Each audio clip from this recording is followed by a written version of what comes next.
Hey guys welcome back. तो चलो continue करते हैं हमारी ये जो quarter three results analysis series है। अब ये वाले वीडियो में हम बात करने वाले हैं जो क्वार्टर थ्री के नंबर्स आए for enviro infra engineers limited EIEL। तो ये एक बहुत ही रिसेंट लिस्टिंग है। आई थिंक नवंबर के आसपास इनकी कुछ लिस्टिंग हुई थी। क्वार्टर टू का रिजल्ट इनका डिले हो गया था बिकॉज ऑफ IPO जो उन्होंने दिसंबर में दिया, और अभी उन्होंने अपने क्वार्टर थ्री के नंबर्स को भी शेयर किया है। तो अच्छे नंबर से इनके क्वार्टर थ्री के भी जो आए हैं। Quarter two was also very strong and quarter three के numbers are also very good. तो ये अब नंबर्स की हम बात करेंगे इस वीडियो में, डिटेल में एनालिसिस करेंगे इनके लिए। क्वार्टर कहाँ से ग्रोथ आ रही है वो देखेंगे। फ्यूचर के लिए मैनेजमेंट का गाइडेंस क्या है, कौन कौन में इन्होंने क्या आउटलुक दिया है फॉर फ्यूचर ग्रोथ पर्सपेक्टिव, और इन्होंने एक इंटरेस्टिंग सा डाइवर्सिफिकेशन करने की स्टेप चालू किया है अपने रेवेन्यू को। तो उस पर भी फोकस करने वाले हैं एंड देखेंगे कि इनका क्या स्ट्रैटेजी है आगे चल के, इनका क्या मैनेजमेंट का थिंकिंग है टू ग्रो द बिजनेस। तो चलिए शुरुआत करते हैं। पहले थोड़ा समझते हैं कि इनका बिजनेस मॉडल क्या है, ये कंपनी करती क्या है।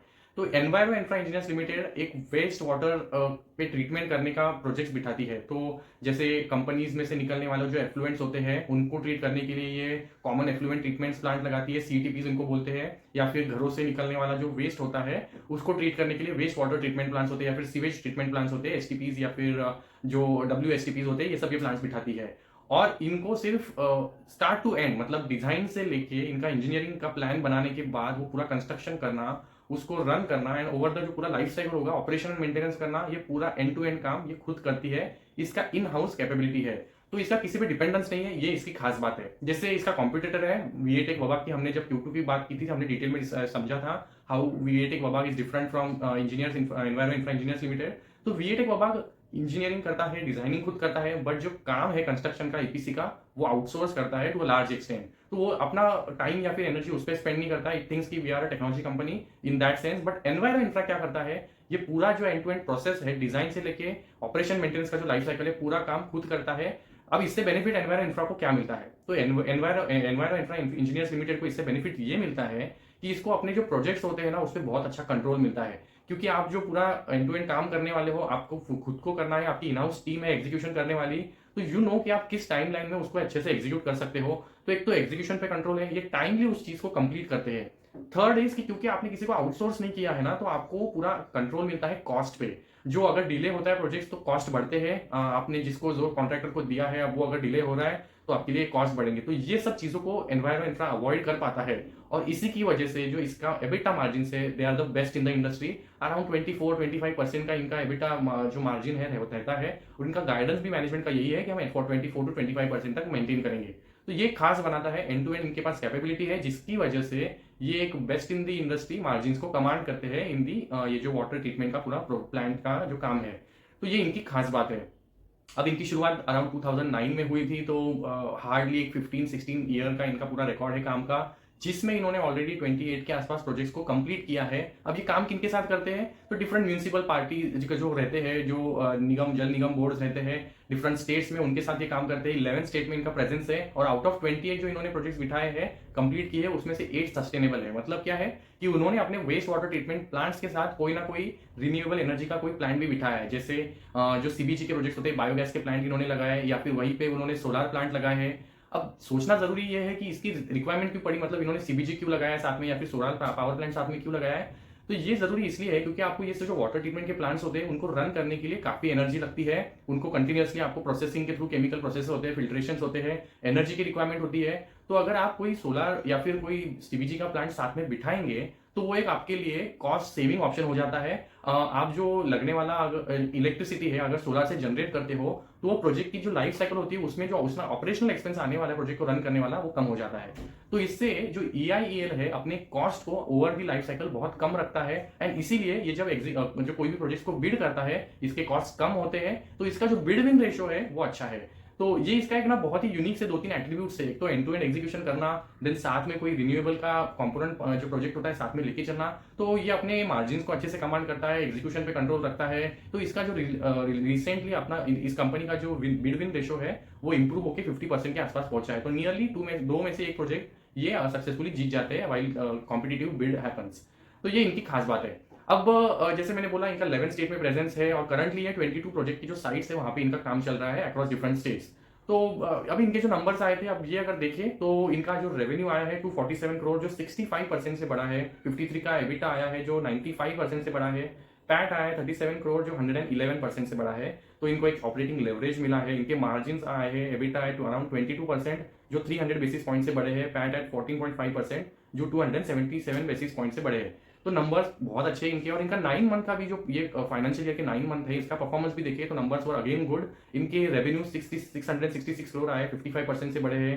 पैट भी 103% से बढ़ा है और मार्जिन भी around 24, EBITDA and PAT margin से अराउंड 15% रहा है। तो 9 मंथ का जो परफॉर्मेंस है वो भी इनका बहुत स्ट्रॉग है। अब इनके रेवेन्यू में एक साइक्लिसिटी ऐसी है कि इनका जो फर्स्ट 3 क्वार्टर्स है ना उसमें अराउंड 60% का रेवेन्यू आता है और जो रिमेनिंग क्वार्टर है फोर्थ वाला उसमें रिलेटिवली ज्यादा रेवेन्यू आता है, 40% का रेवेन्यू आता है।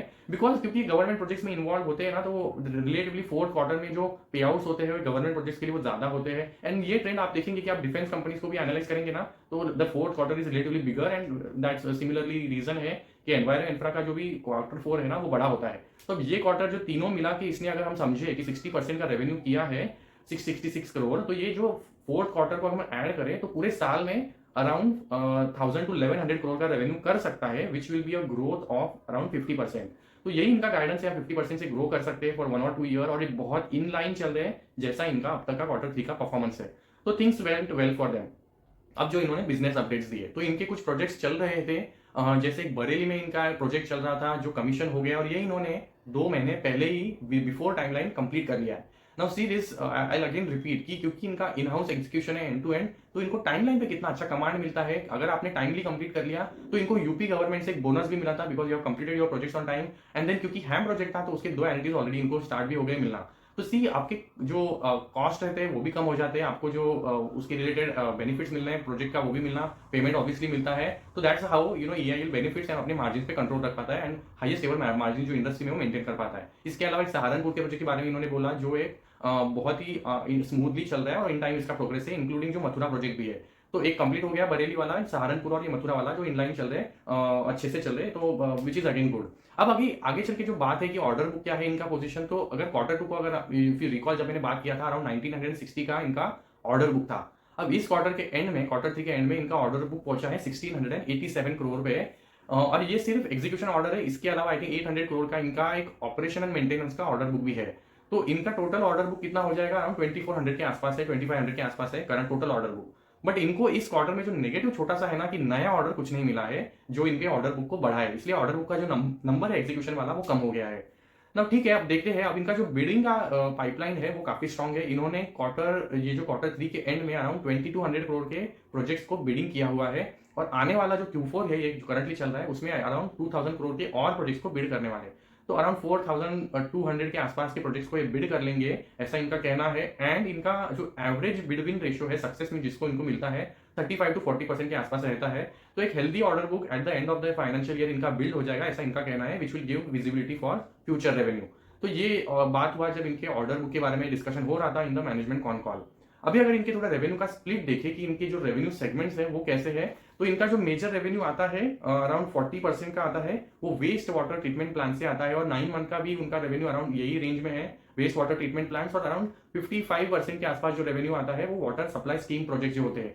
अब टेलविंड्स कहाँ से, मतलब इनको कौन सी स्कीम्स है या फिर कौन से गवर्नमेंट इनिशिएटिव्स है। सी अब इनका जो प्रोजेक्ट जो काम है, एक तो जो कॉमन एफ्लुएंट ट्रीटमेंट प्लांट्स होते हैं जो फैक्ट्रीज होते हैं वहां पे ये बिठाते हैं, वहां से एक ऑर्डर बुक आता है, या फिर मेजोरिटी जो इनको रेवेन्यू आता है वो गवर्नमेंट के जो प्रोजेक्ट्स होते हैं वाटर जो जल बोर्ड होते हैं उसके प्रोजेक्ट्स एग्जीक्यूट करके आता है। तो इनका एक डिपेंडेंस जो एक थोड़ा सा नेगेटिव भी है कि आपका डिपेंडेंस पूरा गवर्नमेंट प्रोजेक्ट्स पे है, बट इन्होंने डाइवर्सिफाई किया है तो it is spread across 11 states at the moment. और इन्होंने रिसेंटली कर्नाटका और झारखंड में एंट्री लिया है विच आर न्यू स्टेट जहाँ से छोटे छोटे इनको ऑर्डर्स मिले हैं।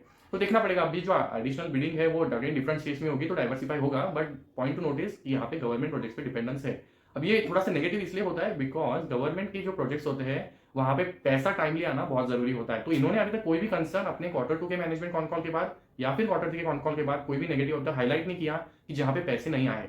तो इनके अभी टेलविंड्स क्या है, तो गवर्नमेंट के जो प्रोजेक्ट्स होते हैं जैसे गवर्नमेंट का जल जीवन मिशन है तो घर तक पानी पहुंचाना नलों से, वो एक स्कीम है JJM। तो ये यहाँ पे अगर कोई भी वाटर सप्लाई के जो प्रोजेक्ट्स आएंगे तो इनको फायदा मिलता है, ये अपने जो बिडिंग करते हैं इनको यहाँ से टेंडर में बिड करके इनको प्रोजेक्ट्स मिलता है। इसके अलावा जो गवर्नमेंट का अमृत स्कीम है जिसके अंडर वेस्ट वाटर ट्रीटमेंट के प्रोजेक्ट बिठाने का प्लांट्स के ऑर्डर निकलते हैं, यहाँ पे इनको ऑर्डर्स मिल जाते हैं। एंड देन जो प्राइवेट साइड वाले तो ऑब्वियसली कॉमन एफ्लुएंट जो ट्रीटमेंट प्लांट्स होते हैं वो एक इनके लिए टेलविंड होता है जहाँ से ऑर्डर आते हैं।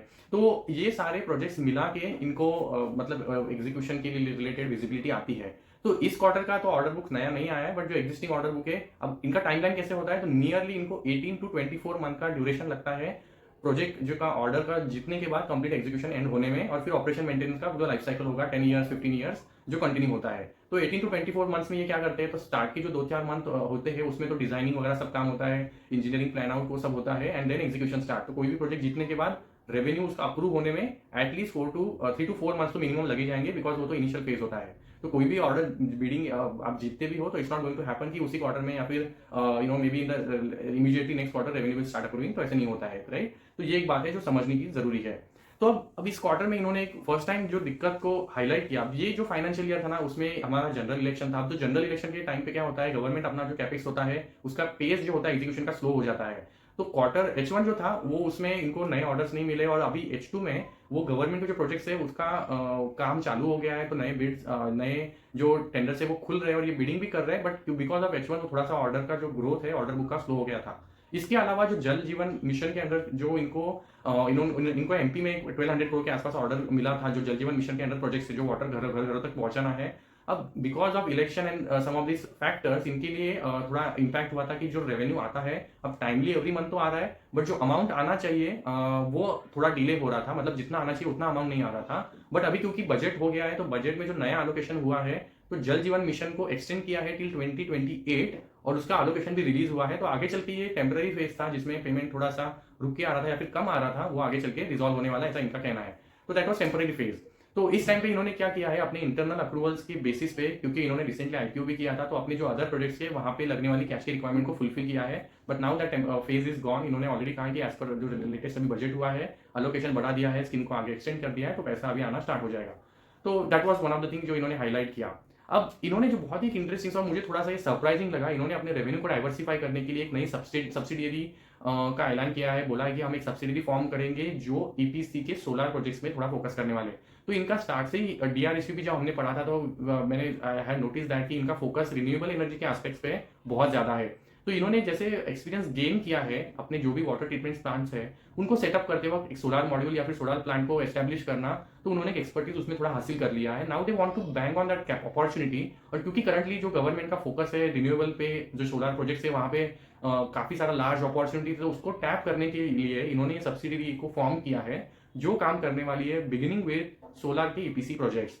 तो ये थोड़ा सा मुझे सरप्राइजिंग लगा क्योंकि ये थोड़ा डिफरेंट अपॉर्चुनिटी है या फिर डिफरेंट जो स्कोप है जहाँ पे इन्होंने अपना रेवेन्यू को डाइवर्सिफाई किया है। अगर ये अपने ही किसी रिलेटेड इंडस्ट्री में सपोज इंटरनेशनल मार्केट्स पे फोकस करना या फिर कोई नई टेक्नोलॉजी को लाना within the waste water treatment plan में लाते, तो maybe that would have customer को जो है इन्वेस्टर्स उनको ज्यादा पसंद आता। बट ठीक है अभी देखते हैं, बिकॉज होता क्या है ना, ये जो अभी सोलर ईपीसी वाले प्रोजेक्ट्स है कंसर्न ये है कि ये कितना मार्जिन कमांड करेंगे, क्योंकि अभी EIEL जो है 25% के आसपास का मार्जिन कमांड करते हैं। क्या सोलर ईपीसी वाले अगर ये प्रोजेक्ट करेंगे तो इतना मार्जिन को कमांड कर सकते हैं कि नहीं, that is a question mark.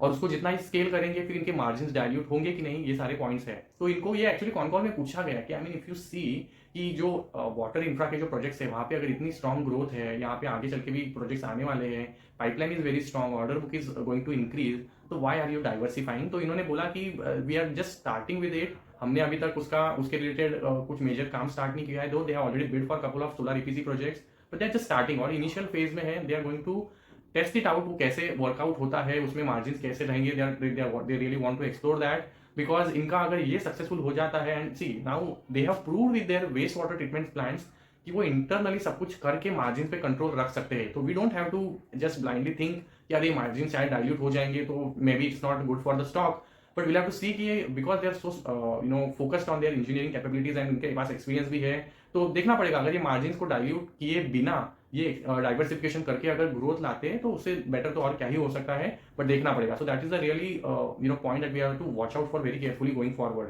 Growth के लिए डाइवर तो आपको मिल जाएगा, बट मार्जिन का क्या होगा इज अ क्वेश्चन। तो ये दोनों, एक तो नए ऑर्डर्स नहीं आए which was a bit negative, additionally orders नहीं आए हैं, एंड ये जो एक थोड़ा सा अलग सा डाइवर्सिफिकेशन उन्होंने प्लान किया है, that was a bit shocking for me, but देखते हैं अभी कैसे वर्कआउट होता है। बट इसके अलावा इनका भी गाइडेंस क्या है, तो इन्होंने बोला है अब ये साल के लिए तो इनका 50% का था, बट गोइंग फॉरवर्ड नेक्स्ट 3-4 साल के लिए इनका गाइडेंस है कि हमारे, और ये सिर्फ मैं अपना जो करंट प्रोजेक्ट मतलब काम है वाटर ट्रीटमेंट प्लांट्स के लेकर जो काम है उसकी बात कर रहा हूँ, उनका कहना है कि हम 35-40% ईजिली ग्रो कर सकते हैं हमारे रेवेन्यूज को फॉर नेक्स्ट 4 to 5 ईयर्स। तो इतनी स्ट्रॉन्ग विजिबिलिटी इनको है, और इन्होंने Q2 में भी यही बोला था, Q3 में भी उसको कंटिन्यू किया है। मार्जिन के बारे में इन्होंने क्या बोला है, एबिटा मार्जिन रहेंगे 24 to 25%, अगेन जो इनका इवन 9 मंथ में इन्होंने 24% किया है, पूरे नेक्स्ट 3-4 साल के लिए भी ये मार्जिन को कमांड कर सकते हैं, ऐसा इनका कहना है। पैट मार्जिन भी इनके बहुत हेल्दी है, अराउंड 15%। तो जो बाकी बीएटेक वबाक तो अपना ऑपरेशनल एबिटा भी परफॉर्मेंस 15% नहीं कर पाता, इनके पैट 14-15 से, तो that is a huge difference. तो देखना पड़ेगा आप ये कैसे कमांड करते हैं, बट इनका गाइडेंस अगेन वेरी स्ट्रॉन्ग है। इनके जो तीनों क्वार्टर के 9 मंथ का परफॉर्मेंस है वो भी बहुत अच्छा है, barring those two bit of negatives और small negatives, if I can say that. Apart from that इनके लिए Q3 जो है again was very good, and क्योंकि अब सारे वो election related problem sort out हो गए, एंड देन अभी क्योंकि बजट हो गया है, एलोकेशंस भी हो गए, तो पैसा आना स्टार्ट हो जाएगा, and Q4 anyway is very strong for them. तो देखते हैं अगर वो 1100 करोड़ के आसपास पहुंचते हैं, which will make 50% revenue growth compare to last financial year, तो देखना पड़ेगा। बट नंबर्स वर गुड, अगर हमको समराइज करें तो numbers were good, performance operationally was very good, leverage भी इनको मिला है, एंड इन्होंने अपना डेट भी रिपेमेंट कर दिया है। तो Q2 के अपडेट्स के बाद मैंने स्पेसिफिकली बोला था कि आईपीओ प्रोसीड्स के जो मनी है उनको डेट रिपेमेंट के लिए करने वाले हैं, तो इन्होंने 120 करोड़ का अपना जो डेट है, नेट डेट, उसको कम कर लिया है, तो फाइनेंस कॉस्ट जो है इनका कम हो जाएगा, तो वहां से भी जो एबिटा मार्जिन है और जो पैट है वहां पे थोड़ा सपोर्ट मिलेगा। तो देखते हैं अब वो आगे चल के कितना ये कंट्रोल कर पाते हैं, क्योंकि ये जो प्रोजेक्ट्स होते हैं स्पेसिफिकली जो हैम प्रोजेक्ट्स पे, हाइब्रिड एन्युटी मॉडल के प्रोजेक्ट्स है जहाँ पे ये बिल्ड करने वाले हैं, वहाँ पे कैपिटल की रिक्वायरमेंट तो होती है। तो देखते हैं अभी आगे चल के कैसे ये पैन आउट होता है, बट इनका गाइडेंस काफी स्ट्रॉन्ग है, तो will have to really see कि ये नंबर्स को अचीव कर पाते हैं कि नहीं, और ये स्पेसिफिकली जो डाइवर्सिफिकेशन कर रहे हैं रेवेन्यू का वो कैसे पैन आउट होता है, ये बहुत जरूरी देखना, because I would have like actually them if they stayed into this water theme itself, but let's see, I mean if they really can make this as well a good opportunity for them to grow, why not be, let's see. तो अगर Q3-4 के number आएंगे will again meet, and मैं एक छोटा सा separate video भी बनाने वाला हूँ, because I want to specifically talk about how is HAM projects are different compare to EPC, and what kind of margin difference is there, क्योंकि ये सारे पॉइंट्स पे एक डिटेल डिस्कशन हुआ था, तो I'll cover them separately. I'll make a short video and maybe you can also watch out for that. So let me know if you have any questions. See you in the next video.